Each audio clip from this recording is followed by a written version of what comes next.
अस्सलाम वालेकुम गाइस, मैं आपको अपनी न्यू वीडियो के साथ मैं हाजिर हूँ और मैं आपको अपने चैनल नबीहा उर्दू हिंदी स्टोरीज में वेलकम कहती हूँ। तो जहाँ से हमने कल नॉवल छोड़ा था वहीं से स्टार्ट करते हैं।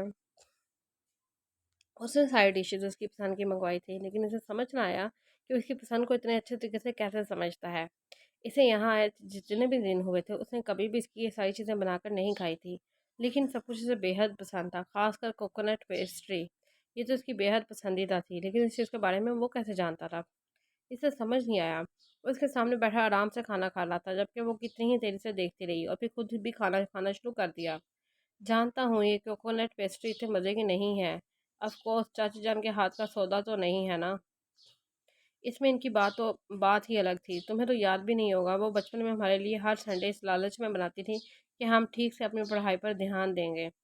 हम पूरा पूरा हफ्ता दिल लगा कर पढ़ते थे कि हफ्ते के बाद हमें अपनी मनपसंद चीज़ मिलेगी। वो दिन बहुत खूबसूरत थे। मैं तुम्हारे लिए चच्ची के हाथ का कोकोनट पेस्ट्री तो नहीं मंगवा सकता, फ़िलहाल इसी पे गुजारा करो। हवेली चलकर तुम्हें अब्दुल्ला के हाथ का खिलवाऊंगा, वो बिल्कुल चाची की तरह बनाता है। वो मुस्कुराते हुए बोला तो अब्दुल्ला के नाम पर उसके हाथ रुक गए थे। ये नाम इसके लिए अनजान तो नहीं था। अब्दुल्ला, वो हैरानगी से उसे देखने लगी। हाँ अब्दुल्ला, सच कह रहा हूँ मैं, वो बहुत मज़े की बनाता है। ऐसा लगता है जैसे उसने चाची से ही सीखा है। हम सब ज़बरदस्ती इससे बनवाते हैं जिस दिन दादा जान घर पर नहीं होते, वरना दादा जान का पोता किचन में काम करे ये बात गुआरा ही कहाँ है। वो मुसलसल बोल रहा था जब इसे एहसास हुआ कि नाइश खाना नहीं खा रही बल्कि आंसू बहा रही है। क्या हुआ, तुम रो क्यों रही हो? बताओ मुझे अनाइश, क्या हुआ है? इस तरह से अचानक रोने क्यों लग गई हो? वो परेशानी से इसे देखने लगा। इसका रोना इसे समझ ना आया। आपको किसी के जज्बात के साथ खेलने में शर्म नहीं आती? सिर्फ इसलिए कि आप मुझे हवेली लेकर जा सकें आप अब्दुल्ला का नाम ले रहे हैं, जबकि ये बात आप भी जानते हैं कि, और मैं भी, कि ये अब्दुल्ला तो जिंदा ही नहीं है। इसे तो मार दिया गया था। मेहरबान शाह ने इसका कत्ल किया था। अब्दुल्ला जिंदा है अनाइश, और मैं तुमसे झूठ हरगिज नहीं बोल रहा। झूठ तुमसे बोला गया है, तुमसे बहुत कुछ छुपाया गया है। अगर तुम्हें यकीन नहीं आता तो चलो मेरे साथ, मैं तुम्हें खुद अब्दुल्ला से मिलवाऊंगा। तुम खुद अपनी आंखों से देखकर यकीन कर लेना। वो इसे देखते हुए इसका हाथ थाम चुका था जब अगले ही लम्हे वो अपना हाथ छुड़वा कर उठ खड़ी हुई। वाह मुकरश्ता साहब, वाह। मानना पड़ेगा, किसी के जज्बात का तो खेलना तो कोई आपसे सीखे। आप मुझे हवेली लेकर जाने के लिए इतना गिर सकते हैं, मैं कभी सोच भी नहीं सकती थी। और मेरे भाई की मौत को इस्तेमाल कर रहे हैं। वो सिर्फ मेरा भाई ही नहीं बल्कि आपका भी कुछ लगता है। शर्म से डूब मरना चाहिए आपको। वो गुस्से से कहती हुई वहाँ से निकल गई, जबकि मुकरश ने भी इसके पीछे ही कदम होटल से बाहर की तरफ बढ़ाए थे। वो इसके पीछे पीछे बाहर आया था तो इसे यही लगता था कि अनायश गाड़ी में जाकर बैठ गई होगी। इसके भागने या कहीं जाने के बारे में तो इसके जहन में कोई ख्याल नहीं आया था, क्योंकि इसे नहीं लगता था कि आप वो ऐसी कोई हरकत करेगी। वो एक साथ रहते इतने सारे दिन गुजर चुके थे।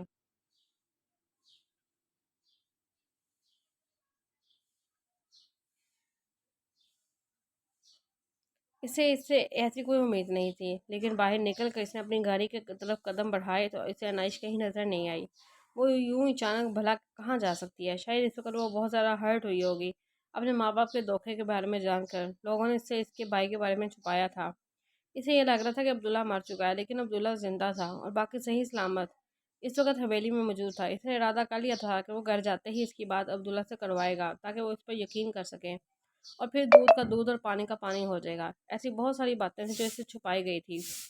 वो अपने ख़ानदान के बारे में कुछ भी नहीं जानती थी। वो इससे ये सब कुछ छुपाने वाले वो दो इंसान थे जिन्हें वो अपने हाथों से ख़त्म कर चुका था। सिर्फ इतना ही नहीं, बल्कि इन लोगों ने इससे और भी बहुत कुछ छुपाया था। इन लोगों ने ऐसे ही इसकी असल शराख्त तक छुपा रखी थी। बस ये जानती थी कि हवेली वाले इसके दुश्मन हैं। इसके अलावा इसे कुछ भी नहीं पता था। वो हवेली वालों से भाग रही थी, अपने असल से भाग रही थी, अपने अपनों से भाग रही थी। वो जानती तक नहीं थी कि वो जिन लोगों को अपना गुनाहगार समझ रही है वही इसके अपने हैं। वो होटल से बाहर चारों तरफ से ढूंढने लगा था। शायद वो इससे नाराज़ होकर कहीं बैठ गई होगी, या शायद पैदल ही घर के लिए निकल गई होगी।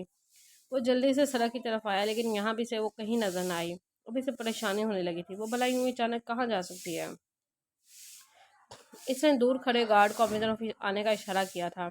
आज वो पहली बार इसके साथ बाहर आया था। यही वजह थी कि वो अपने गार्ड को साथ लेकर नहीं आया था। लेकिन इसके बावजूद भी इसके गार्ड इसके साथ साथ थे, जो कि इससे कुछ फासले पर थे, लेकिन इसकी हर तरह से हिफाजत कर रहे थे। ये इनका काम था जो इन्हें हर कीमत पर करना था। अब इसके काम के लिए इसका मालिक राज़ी हो या ना हो, लेकिन वो अपने फ़र्ज से पीछे नहीं हट सकते थे। यही वजह थी कि मुकरिश ने भी इन्हें मना नहीं किया था। अनाइश की आंख खुली तो इसने अपने आप को एक अंधेरे कमरे में पाया, जिससे वो किसी कुर्सी पर बैठी हुई हो। इसके दोनों हाथों को पीछे की तरफ बांधा गया था, मतलब इसको किडनैप किया जा चुका था। लेकिन किसने की थी यह हरकत? इसके साथ भला ऐसा कौन कर सकता है? वो बेहद परेशान थी। इसने तो सोचा भी नहीं था कि इसके साथ कुछ ऐसा होगा। वो तो गुस्से से होटल से बाहर आई थी। इसका इरादा वहां से घर जाने का था, इसलिए वो गाड़ी के पास आकर रुक गई थी। इस वक्त वो इससे बिल्कुल बात नहीं करना चाहती थी। इसका दिल चाह रहा था कि वो इस मतलबी इंसान के मुंह पे ही ना लगे। कितना खुदगर्ज इंसान था जो अपने मतलब के लिए इसके भाई की मौत का इस्तेमाल कर रहा था। आज इसे इस शख्स से नफरत महसूस हो रही थी। वो इतना गिर सकता था। इसने सोच लिया था कि वो इस आदमी से बात नहीं करेगी। वो जानती थी कि वो उसके पीछे पीछे ही आ रहा होगा, इसलिए वो गाड़ी के पास जाकर रुक गई थी। जब इसे महसूस हुआ किसी ने इसके कंधे पे हाथ रखा, इसे यही लगा कि वो मुकर्रिश है, लेकिन यह तो इसके किसी परफ्यूम की खुशबू ना थी। उसने मुड़कर देखा तो अपने सामने एक अनजान औरत को खड़े पाया। इससे पहले कि वो इस औरत को कुछ भी कहती, वो इसके मुंह पर रुमाल रखते हुए इसे बेहोश कर चुकी थी। अपने बेहोश होने से पहले इसे बस इतना ही याद था कि एक बुरी औरत ने इसके मुंह पर रुमाल रखा था। इसकी हालत काफ़ी ख़राब थी। देखने में वो कोई बकारन महसूस हो रही थी। शायद इसने पैसे मांगने के लिए इसे बुलाया था, लेकिन इसने अनाइश के साथ ऐसी हरकत क्यों की थी? इसने इसे किडनैप किया था, क्यों? यकीनन ये हरकत इसी ने की थी। तो अब क्या होगा? वो कहाँ आ गई थी? कौन सी जगह? इसे कुछ भी नहीं पता था, लेकिन इसे कुछ तो करना था। वो यहाँ कैद नहीं रह सकती थी। इसने सोचते हुए ऊंची ऊंची आवाज़ में चलाना शुरू कर दिया। इसे अंधेरे से खौफ आ रहा था। इसे अगवा कर लिया गया था। इस सोच ने इसे परेशान कर दिया था। इस परेशानी में वो सिवाय चिल्लाने और रोने के कुछ नहीं कर पा रही थी। सर, बीबी जी थोड़ी देर पहले आपकी गाड़ी के बिल्कुल पास खड़ी थी, लेकिन इसके बाद कहाँ चली गई हम नहीं जानते। मैं वहीं पर खड़ा था। थोड़ी देर पहले मैंने बीबी जी को यहीं आपकी गाड़ी के साथ खड़े देखा था। अचानक कहाँ जा सकते हैं? गार्ड खुद भी कंफ्यूज था, सब बताने लगा।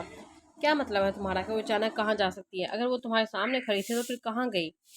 इसे ज़मीन निकल गई या आसमान खा गया? बताओ मुझे, वरना तुम्हारी खैर नहीं है। सर, मुझे माफ़ कर दीजिए, मैं ज़रा सामने वाली दुकान से सिगरेट का पैकेट लेने चला गया था। मुझे नहीं पता कि बीबी जी अचानक कहाँ गायब हो गई। आप प्लीज़ फिक्र ना करें, मैं अभी इन्हें ढूंढता हूँ। यहीं कहीं होंगी। वो परेशान से आगे पीछे देखने लगा। जब मुकर्रश का दिल चाह रहा था कि उसका मुंह तोड़ दे, जो अपना काम ठीक से करने के बजाय सिगरेट का पैकेट लेने चला गया था। मुझे 5 मिनट के अंदर अंदर मेरी बीवी चाहिए, वरना मैं तुम्हारे इस नौकरी पर नहीं बल्कि इस दुनिया में आखिरी दिन होगा। वैसे घूरते हुए सब लहजे में गोया हुआ कि वो फ़ौरन में सर हिलाता हुआ वहाँ आगे पीछे हर तरफ इसे उनको तलाश करने लगा, लेकिन काफ़ी देर के बाद भी इसके हाथ में यूसी ही आई। वो कहाँ चली गई थी? इस तरह अकेली लड़की यहाँ से गायब तो हो नहीं सकती, क्योंकि होटल के बाहर भी इसके बहुत सारे गार्ड खड़े थे, जिनकी मौजूदगी में इसका बाहर जाना नामुमकिन था, क्योंकि वो सभी इसे बहुत अच्छे तरीके से पहचानते थे। और इन सबका यही कहना था कि उन्होंने इस नाइश को बाहर आते नहीं देखा। जहाँ भी है होटल के अंदर ही है, क्योंकि उसे बाहर लेकर कोई नहीं आया, और ना ही वो खुद होटल से बाहर निकली है। अगर वो होटल के अंदर थी तो कहाँ जा सकती है? हाँ, ये होटल बहुत बड़ा है। इसे बहुत बड़े पैमाने पर तमीर किया गया है। यहाँ 12 मंजिल में किसी को तलाश करना मुमकिन ना था, इसलिए इसने सारे गार्ड्स को इस काम पर लगा दिया था। वो सब लोग होटल का चप्पा चप्पा छान चुके थे, लेकिन इनके हाथ में सिवाय नाकामी के और कुछ नहीं आ रहा था। वो अभी तक इन्हें कहीं नहीं मिल रही थी, जो कि इसके लिए मजीद परेशानी की वजह बन रही थी। आखिर कहाँ जा सकती है वो यूं अकेले? इसके दिमाग में कुछ क्लिक हुआ। वो अकेले कहीं नहीं जा सकती थी। कोई तो था जो इसे अपने साथ लेकर गया था, लेकिन कौन? फैजान मलिक। इसके दिमाग में एक नाम आया था। इसके साथ ही गुस्से की शिद्दत की इसकी आंखों सुर्ख होने लगी थी। फैजान मलिक, अगर ये हरकत तुमने की तो याद रखना, आज तुम मुझसे मौत की भीख मांगोगे। जो मुकर इरशाद ने इसकी अनाइश को दूर करने की कोशिश करेगा, मुकर इरशाद इसकी हस्ती हिला देगा। इसने गुस्से से अपनी आंखें मीची थी। प्लीज़ कोई तो सुनो मुझे, मुझे निकालो यहाँ से। कौन हो तुम लोग? क्यों लाए हो मुझे? तुम लोगों ने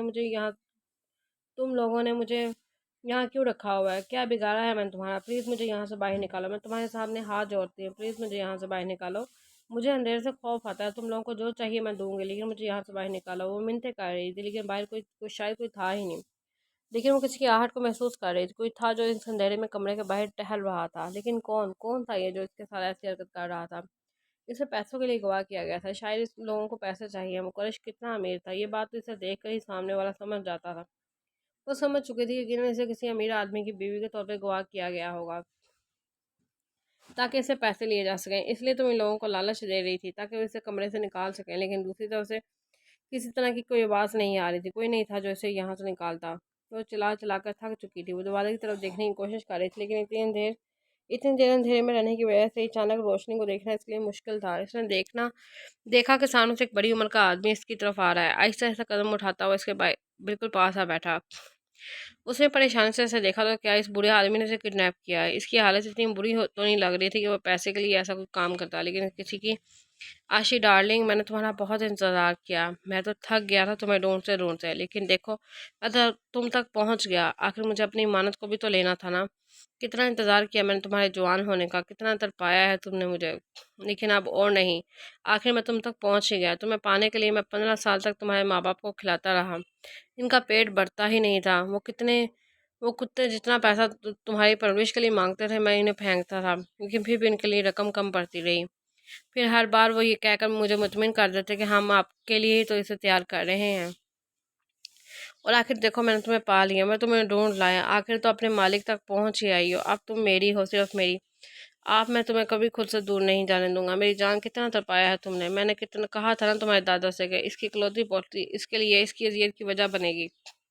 इसकी पोती मुकर्रर शाह की बीवी नहीं, फिजान मलिक की रखेल बनेगी। वो शख्स बेढंगा कहका लगाते हुए बोला था, जबकि इसका नाम सुनकर इसका दिमाग घूम कर रह गया था। इसके सामने ये सब बकवास करने वाला ये 50 साल की उम्र से ऊपर का आदमी कोई और नहीं बल्कि फैजान मलिक था। फैजान मलिक, इस नाम को वो बचपन से जानती थी। इसकी माँ से फैजान मलिक की इमानत कहते थे। तो क्या ये था वो इंसान जिसके सहारे इसके माँ बाप इसे छोड़ कर गए थे। वो हैरान से इस आदमी को देख रही थी। इसके दिमाग में बस एक ही नाम गूंज रहा था, फैजान मलिक। वो हवस ज़रा नज़रों से उसे देख रहा था। इसे यकीन नहीं आ रहा था इसके माँ बाप ने इस शख्स को इसके लिए चुना था। वो तो कहते थे कि वो हीरो है, तो क्या ये शख्स हीरो था इसका? ये शख्स इसकी पढ़ाई का खर्चा उठाता था, सिर्फ पढ़ाई का नहीं बल्कि इसकी हर ज़रूरत का सामान इस शख्स के पैसों से आता था। और वो बात अच्छे तरीके से जानती थी कि इसके बाबा एक पैर से मजदूर थे। वो कोई काम नहीं करते थे, ना ही घर से बाहर निकलते थे, जबकि मामा को भी इसने कभी भी काम पर जाते नहीं देखा था। जब इन लोगों को पैसों की ज़रूरत होती तब यही शख्स ने पैसे भेज देता था। वो कहता था कि ये पैसे इसलिए बेचता है क्योंकि वो उसकी इमानत है। जब वो छोटी सी तब वो इस बात का मतलब नहीं समझते, लेकिन बड़े होकर उसने जाना था इमानत क्या का मतलब क्या होता है। वो तो कहते थे कि इसका मुहाफिज है, इसे अपने साथ लेकर जाएगा। तो क्या ये शख्स इसका मुहाफिज था जो इसे अपनी रखेल रख चुका था? अपनी इतनी छोटी बच्ची तो ना थी कि रखेल का मतलब ना समझ पाती। छोड़ छोड़ दो मुझे प्लीज़, मुझे यहाँ से जाने दें। मैंने आपका क्या बिगाड़ा है? मुझे यहाँ से जाने दें। मेरा शौहर मेरा इंतज़ार कर रहा है, मुझे ढूंढ रहा होगा। वो भी बोल ही रही थी कि शख्स का हाथ उठा। फिर फजा में एक थप्पड़ की आवाज़ के साथ ही एक और आवाज़ भी पैदा हुई थी। वो कुर्सी समेत ज़मीन पर जा गिरी थी। चुप कर, मैंने तुझे कहा तू मेरी रखेल बनेगी। तुम मुझे अपने शौहर के कसीदे सुना रही हो। मुझे लगता है तू कभी इस शख्स के पास वापस पहुंच पाएगी। अच्छा ही हुआ कि इस आदमी ने मेरा काम कर दिया, वरना मैं खुद तेरे माँ बाप को जान से मार डालता। बहुत तंग किया इन दोनों ने मुझे। सारी ज़िंदगी मेरे टुकड़ों पे पलते रहे वो कुत्ते, और जब मेरा माल मुझ तक पहुंचाने की बारी आई तो बदल गए। तेरे दादा को फ़ोन करके ये कह दिया कि जैसे ही तू 18 साल की होगी तुझे किसी कोठे पे बिठा देंगे। वो दोनों मुझसे दूर भागने की कोशिश कर रहे थे। तेरी खूबसूरती को तो वो सारी ज़िंदगी कैश करना चाहते थे। मुझसे इतने पैसे लेकर वो मेरी इमानत मुझे भी दिए बिना जाने वाले थे। अगर मुकर्रिश इन्हें नहीं मारता तो मैं ख़त्म कर देता। इन दोनों की मौत तो मेरे हाथों लिखी थी, लेकिन इससे पहले पहले तेरा शौहर तुझ तक पहुंच गया। लेकिन फिजान मलिक अपनी चीज़ें कभी नहीं छोड़ता। देख मैंने तुझे ढूंढ ही लिया, अब मैं तुझे हासिल करूंगा मेरी गुड़िया। अब मैं तुझे कैद करूंगा, ऐसी कैद दूंगा कि तेरे दादा की रूह भी कांप जाएगी। इस खानदान का कोई मर्द तुझे बचा नहीं पाएगा। इस खानदान की इकलौती बेटी है तू ना। मैं तुझे नोच नोच किसी हवेली के दरवाजे पर फेंक कर इन लोगों की औकात याद करवाऊंगा। इन लोगों ने मुझे जलील किया था, लेकिन मैं इन्हें ऐसा जलील करूंगा कि इनकी रूह तक काम जाएगी। इस खानदान की इकलौती बेटी इज्जत गैरत मेरी रखेल बनेगी। इसके बाद भी मैं तुझे आज़ाद नहीं करूंगा, बल्कि इसके बाद मैं फिर तुझे अपने अपने पालतू पालतू कुत्तों के सामने फेंक दूंगा। जब मेरा दिल भर जाएगा तब भी इनके दिल बहलाने का सामान बन जाएगा, क्योंकि मुझे कोई भी लड़की ज़्यादा वक्त तक अच्छी नहीं लगती। तो इससे तो मैं नफरत करता हूँ। मुझे तुमसे इतनी नफरत है कि तेरी बचपन से लेकर जवानी तक तेरे जूते कपड़े, यहाँ तक कि तेरी एक एक पेंसिल के पैसे भी मैंने दिए हैं, और अब यह वसूली का वक़्त है। वो कहका लगाते हुए बोला, मुकद्दर शाह तुम्हें जिंदा ज़मीन में गाड़ देगा। तुम अभी भी इसे नहीं जानते। मैं इसे जानती हूँ। सिर्फ 13 दिन हुए हैं मुझे इसके पास रहते हुए, लेकिन मैं जानती हूँ मैं तुम्हें चील कौओं के पास सामने फेंक देगा। अपनी मौत को अपने मुंह से आवाज़ ना दो फैजान मलिक, तुम पछताओगे। मुकर्रिर शाह तुम्हारे टुकड़े टुकड़े कर देगा, उसने पूरे यकीन से कहा, जबकि आंसू मुसलसल बह रहे थे। वो इतना सब कुछ हो जाने के बावजूद भी इसे खौफजदा नहीं हुई थी, ना इसे डर नहीं रही थी, क्योंकि वो जानती थी कि मुकर्रिश इसे कुछ नहीं होने देगा। न जाने क्यों, लेकिन आज इसे सिवाय मुकर्रिश को और किसी पे एतबार नहीं था। हाँ हाँ, वहाँ इसे कौन बताएगा कि तुम यहाँ हो। میرے پاس تمہیں پتہ ہے جب تک اسے پتہ چلے گا نا تب تک اس کے لائق نہیں رہے گی، کیونکہ میں اب مزید انتظار نہیں کر سکتا۔ میں تمہارے ساتھ وہ سلوک کروں گا کہ تمہارا مجازی خدا تمہیں دیکھتے ہی مر جائے گا، لیکن میں تمہاری لاش بھی اسے نہیں دوں گا، کیونکہ میں اسے وہ اذیت دوں گا جو وہ جیتے جی کبھی بھول نہیں پائے گا۔ وہ اس کا بازو پکڑ کے اسے اپنی طرف کھینچتے ہوئے کھڑا کر چکا تھا۔ اور ڈارلنگ، آج کے لیے تم مجھے ہی اپنا مقرر سمجھ لو۔ آج کے بعد مقرر تم پر تھوکنا بھی گوارا نہیں کرے گا۔ وہ اسے زبردستی اپنے ساتھ گھسیٹتے ہوئے باہر لے کر جا رہا تھا۔ اس کی مزاحمت، چیخنا چلانا سب بیکار تھا۔ وہ اس وقت کہاں تھی وہ جانتی تک نہیں تھی، بس وہاں سے اپنے ساتھ گھسیٹتا جا رہا تھا۔ اس کی چیخ و پکار کی وجہ سے اس کی آواز گونج رہی تھی۔ وہ جہاں بھی تھی کسی بند جگہ تھی، اس کے علاوہ وہ کچھ نہیں سمجھ پا رہی تھی۔ صبح تقریباً 7 بجے کا وقت تھا جب وہ ناشتہ لے کر ہلکے سے دستک دیتی سامنے کمرے میں داخل ہوئی تھی۔